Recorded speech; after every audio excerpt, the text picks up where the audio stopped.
It seems that I'm running quite low on funds, and as someone that's still relatively new to the game and has never had more than 700,000 rubles, I'm gonna have to work out how to do this properly.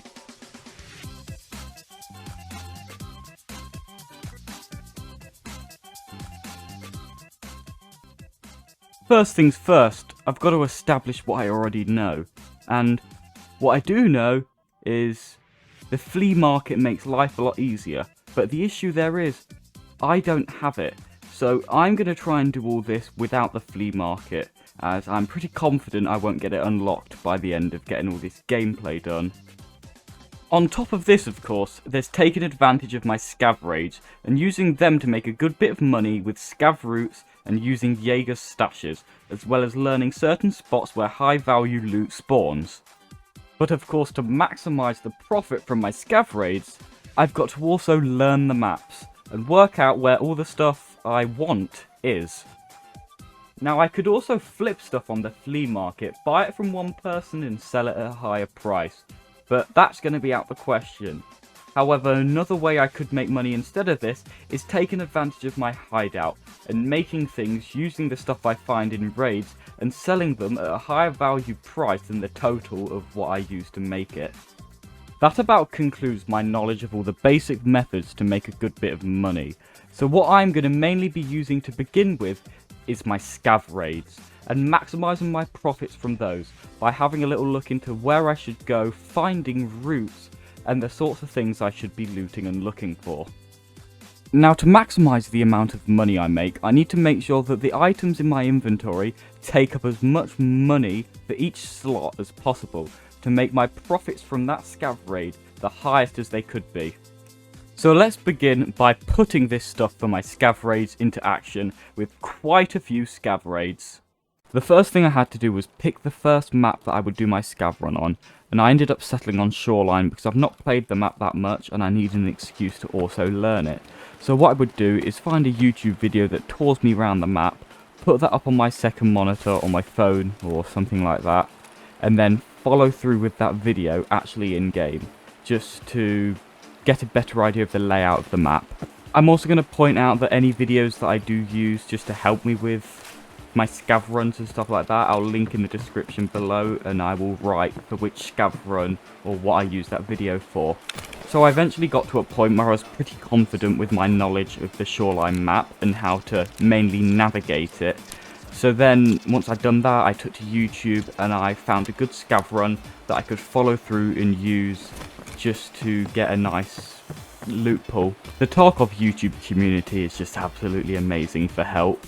The route that I was planning on following mainly began in construction, where I headed down towards a stash around these little lake stream pond thing, and then going up to the far left house of cottages before going into downtown and village and looting as much as that area as possible, because there was lots of coats, bags, weapon boxes and toolboxes which I could loot for some good loot.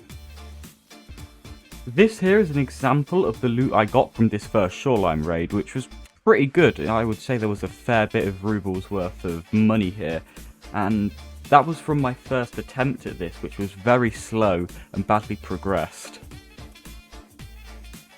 And of course, happy with how that first scav run had gone, as soon as my scav had recharged and I could go out again, I went straight back onto Shoreline. Now, of course, a big thing I've been trying to get better at is adapting to the new scenario, which, well, I'm not very good at. So when I spawned just north of Swamp, which was a completely new area for me, I was kind of perplexed on what exactly I should do. Luckily, the video I was using had a good explanation of what to do with this spawn, which kind of saved me. But here's an explanation of what I did. Into Swamp and get this little wooden crate that was on the island before heading round to the house that was to the right of me to loot the other wooden crates in there. And I can't exactly remember, I'm pretty sure there was a gun and a grenade box as well.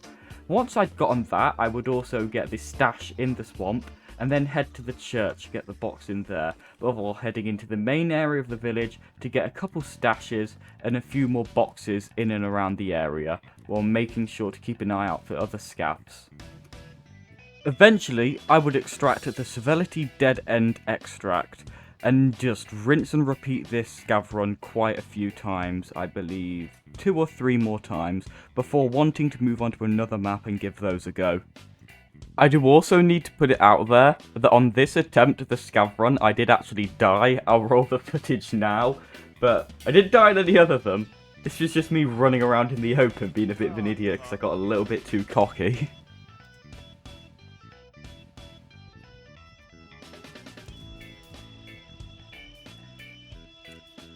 I'm now showing quite a few particularly notable items I got from the Shoreline raids that I did. And now here on this end bit, if it is showing, I sell everything I've gotten from all my raids. I'm at about 400k at this point because I sold a lot of the stuff in my inventory to make space. And that put me up to around 900,000 rubles, which was quite good for me, considering, you know, I'm also selling this to traders. At this point, I had my fair share of Shoreline and wanted to move on to learning some scav runs on other maps. So I picked Interchange, mainly because people had told me it's good and because I know there's a lot of computers there. So the first thing I did was get up another big YouTube video, follow through and learn the map as best as I could. And once I'd done that, I found a good scav run on YouTube, which I will link in the description below, and I followed through that to make a little bit of money. The main idea, as I said, was to go through as many computers as possible, looking for things like GPUs, which sell for a lot of money. So pretty much, I would grab all these little computers that have the eye hanging above them, and then I would go to this area where there was all these booths, and then there was a door to the top right of those booths, which would lead me into a corridor, which had quite a few rooms with a couple computers in, which, you know, I would look in for computer parts, before going to the end of that corridor, through an emergency exit, and in turning left into a room where there was a duffel bag, and going through another door in that room to a weapons crate and another PC. From there, I'd go back into the Olive main area, loot any remaining information areas, and check the shelves for stuff like pressure gauges. I would then extract at the Emacon. And from this example Interchange raid, I got a pretty good body armor and a pretty good tactical rig, which would save me, you know, buying more in the future, saving me money there, as well as some Xeno, a Saliwa, and another few bits. Actually, I also got Fire Steel, which sells for a ton. So I did rinse and repeat this interchange route quite a few more times. I encountered no PvP, which was, you know, very much ideal, other than shitting when I see the mannequins or other scavs, which I think were PMCs. And I got a fair bit of good loot doing this, although, as I said, shitting myself quite a few times in the process.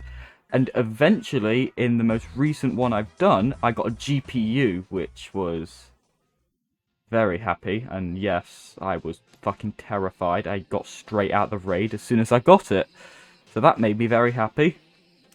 So at this point I was quite happy with my interchange raids and decided I would cash in just to see how much I'd made from about 4 raids. So what I sold was my GPU and just all the other little bits I'd gathered, computer parts, smaller bits, some D-fuel, stuff like that that sold for around 30k, and also the keys I'd found to clock me into making about 600,000 rubles from the 4 raids I'd done, which was pretty good, and the GPU accounted for a lot of that. Now, I would say just to maximize the profits from this raid, it's literally just to look in as many computers as possible to get as many parts and bits you can sell. And also just looking on the shelves for things like pressure gauges or water filters, because they just sell for a good bit of money. And what I was also doing was whenever I spawned in, if there was a little building nearby, especially at power station when I spawned there, I'd check the computers there as well and get all the stashes nearby, as well as going into the coats to get the keys, which I would sell some of them, because to be honest, for the meantime, I'm not really going to be using the keys. Now, I've also come to realise quite a bit that considering I'm early game and I've not got the flea market or my hideout maxed out, I'm not going to be making huge amounts of money, like 10, 15 mil in my account. And I think early game making money, it's more about having enough to efficiently do your PMC raids, and knowing the routes well enough so if you lose or do badly in a PMC raid, you can make the money you lost back. And I didn't really pick up on that till now, so I think that's probably quite important. Now, another way I need to start maximizing my profits as well is by knowing where I can save money, such as instead of using therapists out of raid healing, I can use a grizzly med kit as well. Of course, that's not possible right now, I've not got a grizzly yet, but as soon as I've got one, I'll start using a grizzly, and it's just being aware of that, I think, is probably going to be useful in the future. I've also been made aware that taking advantage of the barters that the traders offer is just a really useful thing for saving money, where the value of the items you're using to barter is going to be a lot less than just buying all the separate parts equivalent to the barter in straight cash, and that will probably save me a lot of money in the long run. I would say that I could further back up this barter usage by very much using my hideout more, especially now that I have my workbench unlocked. I can begin to start crafting the stuff I need to use for barters in my workbench or in other sections of my hideout that I am yet to find out about, just to save me buying all that stuff when I can on the flea market. I think this final thing is probably quite obvious, but dying less in my PMC raids would probably also be a lot more good. I have like a 33% survival rate in PMC raids right now, which isn't very good, which means I'm more than likely to lose money when I go into a PMC raid, which I'm not that happy with.